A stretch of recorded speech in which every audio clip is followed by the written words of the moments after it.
Everybody knows you. Yeah, sometimes whenever we have people from outside, and people say, my name is Anish Nair. I'm an adjunct professor at the Department of Engineering Science, and one of the organizers of this lecture series. I would like to thank Ms. Kate Lapp, and also Mr. Sharon Barimari, who's actually there, helping me in organizing this lecture series. Also, I would like to thank you for coming here, and then we have this is in fact the 5th lecture for this academic year, and so far we have had 152. In fact, it's the 152nd lecture since we started in 2006. Before I forget, first of all, Ms. Kate Knapp has ordered pizza. It's going to arrive at 5:30 right after the lecture. And the next talk is on November the 21st by Mr. Roger Nichols from GSI Technologies. And the title of talk is 5G, an overview and market, basically what's going on in the market. So our guest speaker for today is Mr. Anish Nair, and the title of his talk is Application of Chaotic Maps in Communication and Signal Processing. Dr. Anish Nair is part of the R&D system group at Qualcomm Incorporated, San Jose, California. He is currently involved in the development of next generation coexistent solution for wireless technology. Before joining Qualcomm, Anish worked on the development of self-interference cancellation filter chip at Gen X Com Incorporated in Austin, Texas. Dr. Anish received his PhD and Master of Science in Electrical Engineering from University of Texas at Dallas, Texas. So here is Dr. Anish.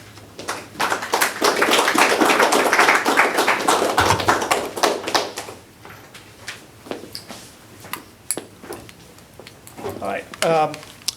Good evening, everyone. Thank you for joining the session. I would like to take this moment to thank Dr. Ali for extending me an invite to join the engineering lecture series. The title for today's presentation is Application of Chaotic Maps in Communication and Signal Processing. So before I start my presentation, I would also like to remind you that you can stop me anytime during the presentation. You can ask questions. I'm fine with that. I'm glad to answer that. And during the dedicated Q&A after the talk, I can answer more about the projects that I have been involved with, Qualcomm, and the research group that I'm associated with it. All right. So the title is Application of Chaotic Maps in Communication and Signal Processing. It's a very interesting topic. And some of you might be familiar with this field, and most of you might not be familiar with this. So the key take-home points that I would like you to have from this session is, why is this branch of mathematics, which is the chaos theory, so important in the systems engineering perspective? And what are the applications? The applications are widespread. So you can have applications from signal processing to communication to system modeling to chaos bifurcation modeling, to you name it. It's endless. So what happens is we tend to actually focus on what are the main key results derived from this research, and rather than not focus on the theoretical aspects of it. So the way I have structured my presentation is give you a brief, superficial outlook of why the chaos theory branch of mathematics is so important and what are the applications. So I've taken two critical applications, one in signal processing, one in communication. So that would give you a good idea of what are the trends and what are the industry trends that's coming up in the future years. And I would also focus on more on the results side I've been made aware that the audience have a diverse technical background, so I will keep it less technical in terms of details, but focus more on the results and the applications point of view. All right, so before I dive deep into my talk, let me give you a brief backdrop story. So what you see on the screen is two numbers and a picture. The picture is of Edward Norton Lorenz. Edward Norton Lorenz is an acclaimed meteorologist and a mathematician. He's supposed to be the founding father of chaos theory. So the reason why I have the two numbers up there, one on the left and one on the right, is that in order to exhibit the idea of initial condition dependency. So what happened is, by the way, Edward Norton Lorenz is credited to come up with the mathematical model which predicts the weather. So if you have a weather app, a weather climate tracking app in your phone, you should be thankful to him. So what he did was, it's 1961, he was doing his research at MIT. What he was trying to claim was trying to simulate weather patterns in Massachusetts. So what he used was a simple digital computer with no less than 12 variables. And the variables could be temperature, pressure, humidity, etc. So what he was trying to achieve was the output of the model was supposed to mimic the weather patterns. So he started off with some input values, and the machine outputted some X, Y data. And the X or Y data would be the actual climatic conditions. So he started off with some initial conditions which had 6 digits of resolution or precision. So for the second experiment, he tried to do a sanity check. He just wanted to do a repetition of the first experiment itself. So what he did was, instead of taking the 6-digit precision value, he chose a 3-digit precision, 0.506. That's not a big difference if you compare these two values. So what he found was that the output result that he got was considerably different. So what does that tell us? It tells us that a function which has a dependency on initial condition, even if we change the initial conditions by extremely small margin, the output tends to diverge in a completely different direction. And that's very fascinating. So it's never been done before. It was in 1960s. And it was path-breaking in terms of a new field of mathematics. So what that bypassed was, it actually gave us a field of functions which were showing a property of dependency on the initial conditions. And that was beautifully encapsulated by his talk, or the paper, titled, "Does a flapping of a butterfly wing in Brazil cause a tornado in Texas, Dallas?" And he was credited to have come up with a function called Lorenz Attractor. You might have heard it. So this is what the Lorenz Attractor looks like.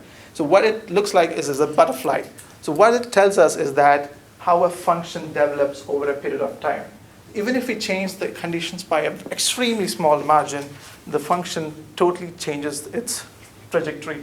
And this effect is called the butterfly effect, and popularized by the film called The Butterfly Effect itself.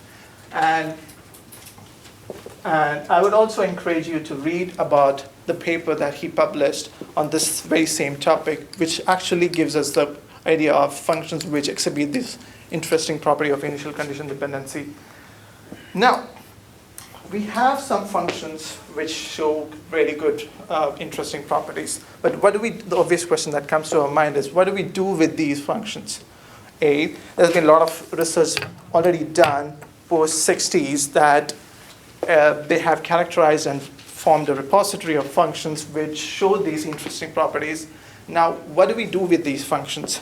The obvious question, or the answer, is we can study more about these functions and characterize these functions, study about their properties, and can we leverage these properties to solve some of the critical problems in communication or signal processing, or any problem that we are facing in academia and the industry. So that was one open-ended question that led to a lot of research in 90s and early 2000s. And there's been done so much work on this topic where chaos theory has been able to solve many of the critical problems in communication and signal processing. So we are picking for today's session 2 problems that I worked on during my PhD dissertation. It's a subset of applications that I looked up for my research, and I would be discussing the key results and the key attributes that we discovered during the path. All right. Now, the other obvious question is, what is a chaotic map itself? A chaotic map, if you want to learn, is simply a function. It exhibits initial condition dependency. We got that. It is nonlinear, so superposition theorem is out of the window. And it's non-periodic. It doesn't follow any periodic structure. It is extremely periodic over a long period of time and also a short period of time. And multidimensional, that's an interesting concept. Multidimensional means the function is characterized by parameters which spans 1 equations, 2 equations, or 3 equations. It could be 1 parameter, 2 parameters, or 4 parameters, and the characterization might lead to simple equations, or 2 equations, or 3 equations. So that's what a multidimensional means. Initial condition dependency, we did touch on that. And the other property is, since it is initial condition dependent, no 2 signals are alike. The correlation, as you know, is self-similarity. How similar is the signal with itself? So if you change the initial condition, you get a totally new different signal. And that's what the excellent cross-correlation property is. Excellent cross-correlation property is a die-hard thing for a communication engineer. We need sequences which have low cross-correlation, which can create good properties for a systems engineer perspective. And that I would touch those pretty soon in the coming slides. Now, I talked about there are a lot of functions which exhibit these interesting properties. So I just want to give you a sneak peek of a common repository of function that we always talk about. So what you see on the center is a function called logistic map. It's a one-dimensional function. What does one-dimensional mean? So the characterization equations, the parameters or the control parameters can span only in 1 equation or 1 dimension. So it doesn't have much of the degree of freedom that other equations have. What you see on the left and the right, on the left is a very popular 2-dimensional chaotic function called Henon map. It has control equations spanning in 2 equations. And the third one is the Tinkerbell map. As the name suggests, it looks like a Tinkerbell map, and the outward trajectory of the function resembles a Tinkerbell. That's simple as that. Now, I'll talk about one key application, that is the signal processing application. And the application that we took was from a biomedical application. And we were actually working with Harvard Med School, and they were sharing the data from Beth Israel Deaconess Hospital, which is the teaching school of Harvard Med School. And they had an issue or a problem that they suspected that some of the readings from the patients, which were like ECG readings, which is the electrocardiogram data of the heart, they were suspecting that these readings were exhibiting some kind of chaotic nature. And so they wanted us to model a function which represented the state of chaos. So they came to us, and the problem or the challenge was, come up with a functional model, and let's see if we can have a trajectory of future estimation. It's as simple as that. So you have a mathematical function, you put some input values. Let's say what do I get? Elapsed time of 10 seconds, 1 hour, 7 hours, 15 hours. So that's the objective. So the data that we got from Beth Israel Deaconess Hospital was atrial fibrillation. Are you familiar with atrial fibrillation? Anyone? Okay, so atrial fibrillation is a phenomenon which causes the human heart to beat irregularly. So what happens is either beats slow, either beats fast, or it skips the beats. That's very dangerous in terms of a patient's health. So does that mean it's close to a sudden cardiac arrest? No, it's not. but a patient who is having atrial fibrillation is prone to have a cardiac arrest. And it is estimated that in the United States is between like 2 to 6 million people being affected by atrial fibrillation. So it's a big issue. So the problem here is we have to come up with a functional representation of a patient suffering from atrial fibrillation. And that's very tricky because if we know the function, the benefit of that is like if we know the function, we can estimate the future values. And that's very important. So if we have some kind of pre-indicative signs, we can have some kind of a model to detect and prevent the onset of atrial fibrillation. That's the benefit. So that's the application point of view. And how did we do it? We used 4 main tools. I'm not going into the details of the tools that you see on the screen. Each of these tools warrants a separate lecture itself, but I urge you to read more about these if you find it interesting. So what these tools are, basically accessories to test our time series. We got the raw data from the hospital.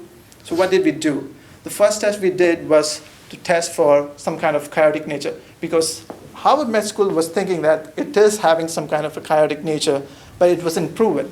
So what we did was we proved that there is some kind of a relation of chaotic nature on these time series. So what that test was, the open-out exponent test. What does it do?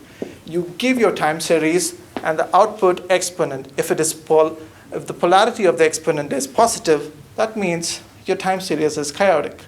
It's as simple as that. So the nature, you may have to read about the exact math behind it, but the basic idea is they actually see if the trajectory is going diverging or converging. If it is diverging, it means it's going bad or chaotic. So that's the whole principle. And the other test is the correlation dimension, which I mentioned like a few slides ago. Every function is associated with a signature dimension. So it's very imperative to know how many dimensions does a function span into. It could be 1, it could be 2, it could be 3. It actually tells us how complex the function is. So correlation dimension does the job for us. It's a tool where you give your time series, it calculates the dimension that it spans to. Excuse me. Phase-embedded plots. Phase-embedded plots is a very important tool to visualize the function. The slides that I had showed, this is a phase-embedded plot. What it tells us is the outward trajectory of a mathematical function. And it could be in 1 dimension, it could be in 2 dimensions, it could be in 4 dimensions. 4 dimensions phase-embedded plots is difficult to visualize, but what it gives us is how does it change over a period of time. So the axis is different time-shifted scales, and it's as simple as that. RPD index is kind of very popular and my personal favorite. What it does is it gives you a transition from a periodic state to something which is chaotic state. So you can see the transition or change of transition from something which is good to something which is going bad in terms of a patient's reading. So that's very important, and I will show you the results that we got, which were extremely encouraging to characterize these readings. Now, if you haven't seen ECG signal up and close, this is what it looks like. It is a form of summation of few waves, where you have, this is the P wave, the main spike is called the QRS, and there's a T wave. What these waves represent is the polarization of the human heart. So if you have an atrial fibrillation scenario, you actually tend to skip a beat, or the width of this impulse tends to vary. So what do we use as our time series? That's very important, because your functional analysis is based on the time series that you choose. And it's very critical, because a wrong time series leads to different results. So the time series that we chose was, we calculated the widths of these impulses and also the time duration between each peak. That was our basis of time series. So with that, we ran all the 4 tests that I just mentioned on that data. So what we got was extremely surprising. These are the patient reading case numbers, and these are the correlation dimension numbers that we estimated, and the exponent number test. What you have here is a lot of cases. We tested for like more than 1,000 patients' readings, and almost every patient reading was testing positive, which is chaotic in nature, for an atrial fibrillation scenario. And that's very fascinating, because up until then, there was been a lot of models, but it wasn't actually quantified to a number with correlation numbers and the Lyapunov exponent test performed. So you can see some of the numbers are testing negative. Those are the numbers with normal rhythmic behavior. So if your heart is beating regular, you test negative for chaotic nature. So it's very periodic.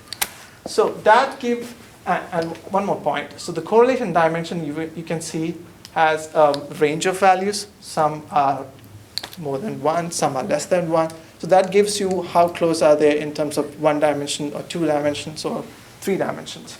So that also gives us like what function does it actually consist of. And that's very important. Now, phase embedded plot, as I mentioned before, expresses the function in its time domain glory. So what you have on your left is an actual patient reading and the phase embedded plot of that. And what you have on your right is a known mathematical function. And if you look carefully, you can find extremely good structural similarity between a mathematical function and an actual ECG reading time series. What that tells us that it has a property of that function. So if you see the 0509 case has a logistic map similarity, and that's just one, and we ran for other 1,000 readings that we had. On this case, there's a strong similarity between Henon map and with the readings 0403 and 04048. So we classified the entire subset of readings that tested for chaotic nature into mathematical functions. So that is very remarkable that you can actually put a name to an ECG reading and say, okay, this is a function. And that's a known function. And you can write the function down. It's a closed form solution. But that doesn't cover the entire span of the problem. The problem here is, can we have some kind of a prediction model? And that's very important, because if it's just knowing the function is just half the problem. And if we have a function, then it should be an estimation model, and the accuracy of the estimation model has to be good enough that it validates some of the results that we got. For that, we estimated the probabilities of these states. The probability density function, you might be familiar with this, gives us the idea of how probable these values are. Some of the states are extremely probable, and some of the states are least probable. So what this tells us is, this is a one-dimensional function PDF. This is a two-dimensional. There's a separate paper that we did for the estimating the probability density function, and urge you to read if you're interested in finding the density algorithms that we used. So what this tells us is, like, what are the probable values these states take? So if some of the values are least probable, it doesn't mean to recur that often. That's the whole point. So this slide is actually quite the counterintuitive to things that I have actually mentioned till now. What this tells us that for a certain duration between when the patient has atrial fibrillation and there is a transition from rhythmic behavior to the arrhythmic behavior, the patient enters a state where we can model the function in a way where there is homogeneous transition metrics. What homogeneous transition metrics means is that you can model a state from one state to another with defined probabilities. There's a transition metrics you can define, And you can very well know what is the probability that one state takes from one state to another state. And that's very good, because you can jump from one state to another state and say, this is the probability. And you can also find the future probabilities of that state because you have the transition metrics. It's very simple as that. So what this tells us that if the state, for a short duration of the time frame, we can establish a trajectory estimation from a rhythmic to arrhythmic behavior. And that's what we got. So what you have here is a tabulated results of the estimation model and the mean square error. The mean square error gives us the efficacy of our estimation model. So if you have an error which is of the order of 10 raised to minus 4, that means it's pretty good of doing a job of trajectory estimation. So what this tells us that we were able to estimate a probability of a future state with a known initial condition. And that's a remarkable achievement because we have the capability of estimating it in the future. Now, we did extend this exercise to a little more further challenging problem, which is like depicting the transition from normal behavior to an arrhythmic behavior. So the solution is the RPD index value. RPD is recurrence period density and entropy. It's a complex word, but all it does, it gives you a number. So if it is 1, it says it's periodic. If it is close to 0, it's chaotic.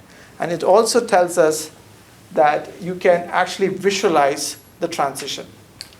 And we did that for all the readings that we got. So you can see that numbers ranging from 0.5 to 0.4, which is showing a transition which is like breaking the periodic structures, and numbers like 0.9 and 0.8, which shows close to an onset of an attack. So that is a visual parametric gauge that we can use to actually gauge all the readings. So, and it also gives us the visual tool to analyze the readings. What you have on your left is a periodic, well-defined structure. This is a recurrence plot, which is taken from the RPD values. So what this tells us that this patient has a well-defined periodic structure when the time is just 1 hour. As the time progresses in like 4 hours, you seem to have a periodic structure deconstruction happening. And by the time it is 7 hours, it loses its integrity as a well-defined periodic structure. So there's a visualization tool as well to this analysis, and that's fascinating. And I'll touch upon the current application trend when we actually wind up the discussion, and to see how it is being used in the industry today. So these are like more, you can consider as feature extraction. What can we extract from a feature, and how can we model it mathematically so that we can solve some of the problems of estimating or detecting or having some kind of a preemptive sign.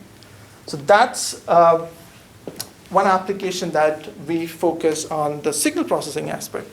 Now, on the communication side, which the main focus was how can we solve some of the prevalent problems in the industry. And if you are familiar with concepts like OFDM, I think most of you are familiar with OFDM. So OFDM is widely used in the wireless industry, and it's being used as a proponent for the 5G technology as well. So I'm sorry. Thank you. So OFDM is a widely used signal processing tool where it has a lot of benefits, and it's being used for the 4G, LTE, and 5G networks. But it comes at a cost. The cost being it causes a burden on the transceiver structure. And the burden is the PAPR. PAPR is peak to average power ratio. What it does is it takes it's a ratio of powers, max power to the average value. So what happens is OFDM, if you know OFDM structure, it is a summation of carriers. It's not one carrier, it's a multi-carrier modulation. So when you when you sum multi-carriers, there is a probability of having constructive addition and destructive addition. So when you have the constructive addition, it causes a power to exceed beyond a particular threshold. What it does, it causes immense burden on the transmitter amplifier, your ADC converters, or the digital to analog converters. So it causes a lot of resolution requirements for the transmitter designer, and also eats up your battery. So you don't want to have a scenario where you cannot achieve the full capacity just because the transmitter cannot behave linearly. So once the transmitter is nonlinear, it creates a lot of other issues like spurious signals, nonlinearities. Then you would have to come up with algorithms to solve these unwanted issues. There's a DPD algorithms which is pre-distorting this transmitter wave to solve this issue. But if we could have a wave where we could suppress the signal before actually causing it, like preemptive strike. So that's the ideal scenario. Now, for this, in communication, it was the other way around. We knew the function, and we started off a function which had good properties, and how could we leverage these properties to actually solve a common problem in the industry, which is the PAPR issue. So I chose a circle map, which did have two benefits. One, it was one dimension. What that means is that I could actually implement on the hardware without any much complexity. And the other, I will tell you in like a couple of slides, it was not having too much dependence on its quantization on the initial condition. What that means is like when you send the information from the transmitter to the receiver, you don't have to depend heavily on the number of bits that you need to represent that function. And that's pretty cool too. So circle map is a one-dimensional function. It's easy to implement on the hardware. It has great cross-correlation properties, and the initial condition can be represented in few number of bits. Perfect for a transmitter structure. So what I did was, so by the way, this is the cross-correlation for a circle map, and then this is the almost impulse-like autocorrelation for the circle map. Seems to be pretty good.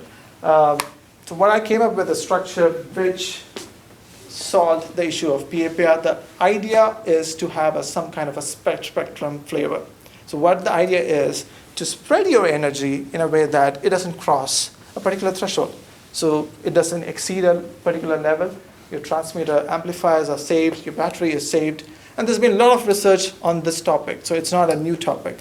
But this topic was actually, this algorithm was compared to all the prevalent techniques that are being used in the industry now.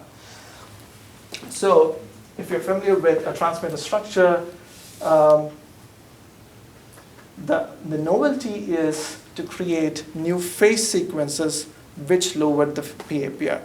And the way it is done is to bring back the spectrum flavor, where it doesn't allow the power to go beyond a level. So it's spreading the energy into your frequency bandwidth.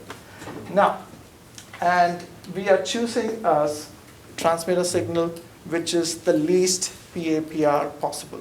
So we also do a filtering, and we also do a selection of the sequence that gives us the best results.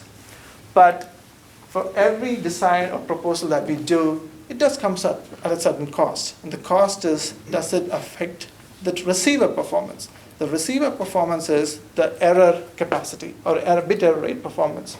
So if we do something in the transmitter, does the receiver get affected? And that's counted by the bit error rate probability. I'll be touching in a few slides. So what this picture tells us is what is the probability of our technique exceeding the particular threshold. So you can see a demarcation line, which is shown in the black. You can see the default OFDM shown in the pink. And the curve in the red is the algorithm that is being proposed. And it is being compared to all the techniques. I've shown you a subset of readings, but it was compared with all the techniques that is being used in the industry today. So what this tells us is that there is a high probability that the proposed algorithm stands out because it doesn't exceed a particular threshold, and there's a high probability of being that. And this is more substantiated by the cumulative distribution, the complementary cumulative distribution plots. What this tells us that there is a high probability of the algorithm being less than 6 dB. 6 dB is the PAPR, which is very good in terms of performance. The PAPR number is the number that the engineer would have to back off the transmitter power in order to get a good performance. So you don't have to back off by 11 dB, which a normal scenario would have, because you're limiting your transmitter performance. So you can just have your transmitter power backed off by less than 6 dB. That's a huge improvement in terms of capacity. And as I mentioned before, bit error rate is a factor that gets hit. And so the algorithm was compared with the hit, which is how much degradation did we cause an already existing bit array performance. And if you see, the degradation was close to a dB of the performance that we took from when you compare it with other PAPR reduction techniques. So is there a way where we could leverage the properties of this function and negate this issue of getting a hit on the bit array performance? That was the next challenge. So, all right, so before going there, this picture actually represents the number of quantization bits required for the transmitter to send the information about the circle map. So that as you see, beyond 8 bits, it's not giving much of the performance improvement. So what that tells us, like with 6 or 7 bits, we can carry out the information about the function with no degradation in the performance. And that's significant if you're deciding a physical resource, if you're an engineer and deciding how much resources do you want to allocate for the bits, for the quantization errors, and all digital designs. So the bit error rate performance that took a hit, and the problem was, can we have a solution for that? So the requirement was improve the burst errors. Burst error negation is like if you have data in a block set, you usually tend to have a block set of errors because of the fading or the multipath, and it causes errors in blocks rather than just bits. So the short side information requirement is the information that you send from the transmitter to the receiver to deep map the process. And that's the initial condition that you have to send. And complexity for the hardware, circle map didn't have much of the complexity involved. And randomizing effect. Randomizing effect is why, because it comes up with a flavor of interleaver or scrambler, if you're familiar with that concept. What it does is it randomizes the data and minimizes the probability of errors. So that's the whole point. Now, how did we come up with? We used the same circle map to solve this problem again. We used this function to randomize the data based upon some initial condition. So it was used as a randomizer and also create a sequence for PAPR. So the problem that was created by the function was used to solve it. And what we were able to achieve was to have a lower bit error rate performance. Sorry, the impact of the bit error rate performance was negated with this. And you can see it was compared with other interleaver structures which are popular for randomizing. And it was showing a performance improvement by 2 dB. So what we also found was that if we increased the block sizes of each of these data sets, we were able to actually maximize more randomizing effects. So like for instance, from 16 to 32 to 64, we see significant performance improvement in terms of bit error rate performance. And that's significant. And it doesn't cost much in terms of complexity in the hardware or the FPGA resources. That's very important if you're designing any complex hardware on an FPGA or Xilinx platforms. And that concludes this communication point of view. And I would like to touch briefly on on the application trends. So the first one, wearables. So the topic that I touched in the first section was atrial fibrillation, ECG detection. If you're familiar with Apple iWatch, Apple came out in 2018 with a watch which was able to detect atrial fibrillation as a wearable device. It's a fascinating piece of work, and I urge you to read the patent that they filed. What they were able to do is do a feature abstraction, map it to a mathematical function, and then do a detection. That's what I taught in the first session. And you can see a real-life application of mapping a seemingly random phenomenon, which is in terms of mathematics, to an actual known closed-form solution. And it's a fascinating piece of device, and it does involve a lot of predictive models, not just chaotic maps, but they have like trajectory estimation done from all neural networks as well. And if you're a fan of Formula One racing, dynamic system modeling. So if you are familiar with Mercedes-Benz Petronas team, they actually won the championship this year. What they were able to do is they were able to quantify the vortex which is caused by the rear spoiler of the Formula One car, which is a mathematical function. And that mathematical function turned out to be a chaotic function. So what they did was they came up with designs which negated this whole issue. So they were able to reduce the drag which is caused at the rear side of the car, and they were able to increase the speed of the car by knowing the function ahead of the time. And they were able to gain, I don't know the exact numbers, but you can look it up. They claim to be a performance improvement by 4% with the drag reduction system. And that's very fascinating. And they won the championship this year. And the final application that we see today is omnipresent AI. Google, Boston Dynamics have invested heavily on coming up with predictive algorithms, and some of the models are based on chaotic functions. It's very useful to have a chaotic function to have some kind of a image recognition. It's very useful to have some kind of a future state modeling and for randomizing, and that they have a lot of research blogs, and I urge you to read about that, and that gives us a flavor of what's the trend that's being done in the present day. With that, I conclude my talk. And so I would also briefly touch on what the work I do at Qualcomm.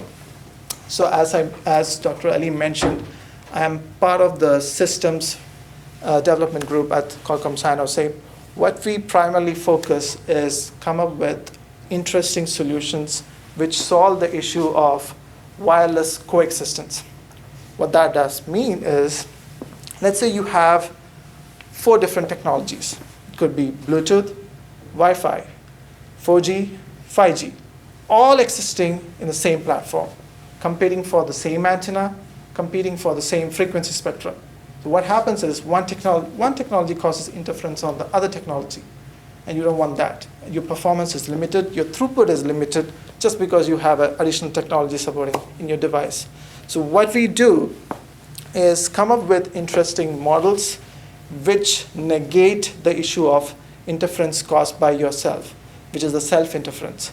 And the way we do is there is a lot of antenna sharing algorithms done, and there's a lot of beamforming algorithms done, so it has to support the MIMO structure, and there's a lot of coupling algorithms done, so which hopefully would be available in the products that Qualcomm supports in the 2021 and 2022 time frame.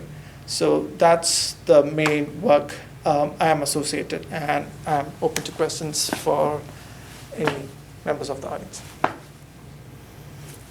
Sure. So in terms of the Harvard medical research you were doing, you were simply just characterizing what they were giving you, correct? You were not attempting to predict anything for them, or were you trying to create a tool that they could use to help predict these events? Okay, so the objective that we had, they had already found Harvard Med School had done a little bit of preliminary research on these sets, and they found that they had come up with some mathematical models. They didn't share it with us, but they thought that these readings exhibited chaotic nature. So they wanted to have a functional representation, and they didn't know what chaotic function it was.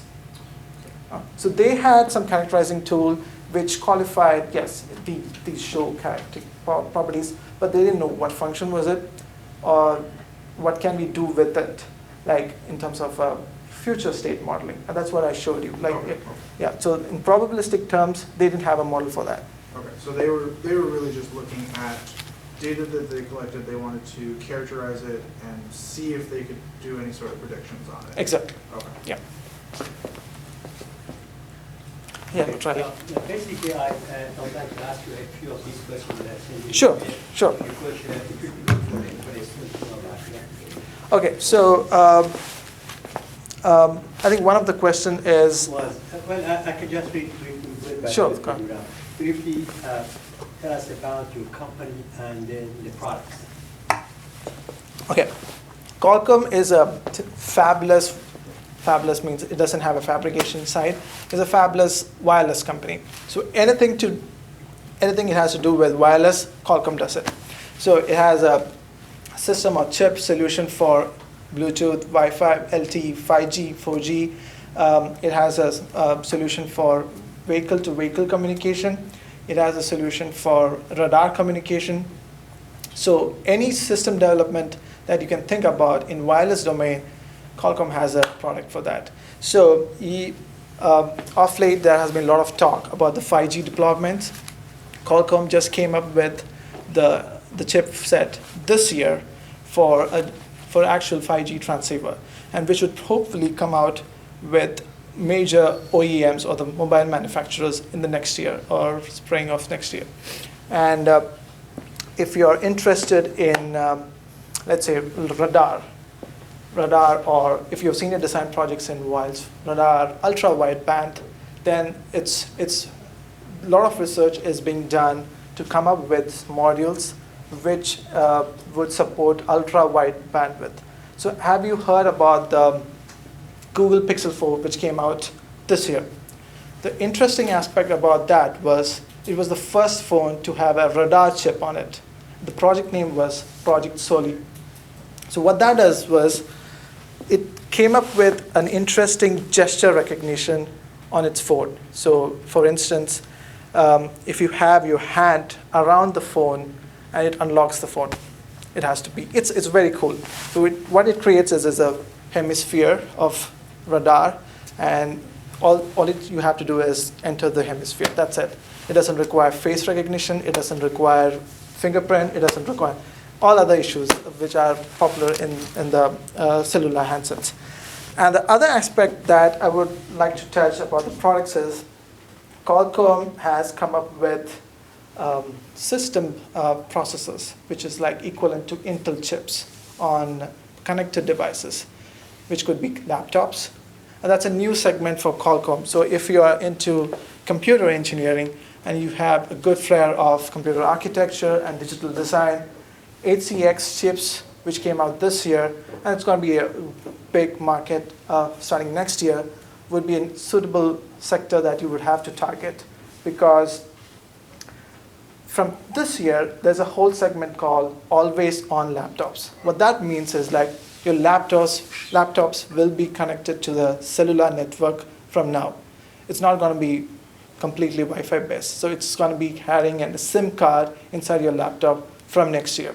And so that's a huge research and development group that is being carried out, and they're investing heavily on acquiring new engineers and probably recruiting engineers if you're familiar with computer engineering and digital system design. So the general requirements for Qualcomm, at least on an undergraduate level, you should be very familiar with a transceiver structure because you are dealing with a wireless technology. So you should be familiar with wireless communication, signal processing, and some amount of optimization algorithms. But I'm sure for your senior designs, you might be exposed to some projects that require some kind of an optimization, transceiver design, and what you call system design, basically meeting specific KPIs. So, for instance, if you have a project of designing a good receiver sensitivity to meet, like, let's say, minus 110 dBm, what are the issues that you faced in order to create that receiver structure? And that's what Qualcomm usually requires for an undergraduate level. So if you're applying for a graduate level program, the expectancy is a little more complicated because you would be expected to know a little more in detail about speech processing, image processing, and convex optimization. So the requirements are different for each levels. So I'm not sure if everyone is graduate level or undergraduate level. So it's a mix, right? Yeah, okay. So any other? The next one is the area of your company would be interested in. Of course, you have touched upon a bunch of things. Yeah, so the future area, I would say, is if you have seen the general trend in the phones that came out this year, there's a huge investment in camera modules. So Qualcomm has a completely different department which handles the camera module. So the section is called computational photography. What it does is, like, it doesn't require the camera to have a high precision or a high resolution camera. So what it does is, like, it takes the image and it is the processing that's done on board, which is the computational photography. So it can improve the depth of field, the sensor widens, and you can have large array of photographs being done. It takes 50 photographs to take one snap. So it's like a lot of algorithms that are being developed in Qualcomm and also in Google and also at Apple, which support this computational deployment of cameras. And the other area, I would say, is the vehicular communication. So in the world of connected devices, Internet of Things, every car or every transport unit would be connected to itself. So there is a big research department in San Jose which actually deals with connected cars.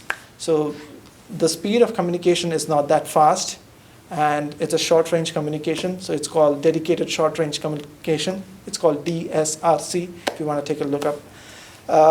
So that's also one of the sections that is being very highly popularized by Qualcomm, yeah. And then the skills your company would be looking for. Okay, skills, as I mentioned, for an undergraduate level, signal processing, courses in RF systems. If you have taken those, very good. And just the senior design projects. If it is relevant to the project that they are working on, it gives you a good shot. And it depends on a graduate to undergraduate level, I'm sure. But the general expectancy is you are familiar with a good transceiver structure and the issues that comes up in the industry. One of the issues that I mentioned here was the PAPR issue. Qualcomm has a complete section of engineers just dealing with the PAPR issue. They are working day and night to solve the TX problem issue, and they have separate, it's called the pre-distortion algorithms, which just focus on the PAPR issue. So that's fine. I think this next one we have already touched upon. The projects your company would be interested in. Yeah, so yeah, I would say radar, ultra-wideband, computational photography, if you are familiar with image processing, DSP, good for you. And other one would be some kind of a wireless course, wireless projects that if you are working on RF integration, basically on system level rather than on the IC design. There is a section in San Diego which focuses on RF IC.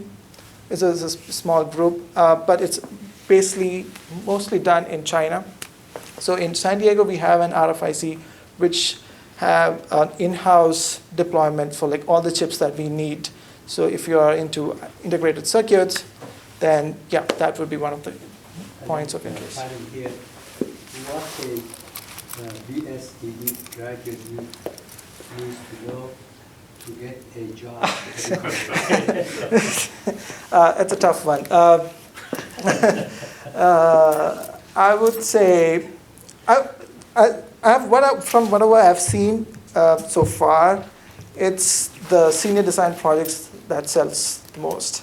So if you have a relevant senior design project, which is up to date and it's a relevant problem in the industry, and that has a high point rather than academic courses, because you learn a lot of practical stuff from good senior design project, and that goes without saying.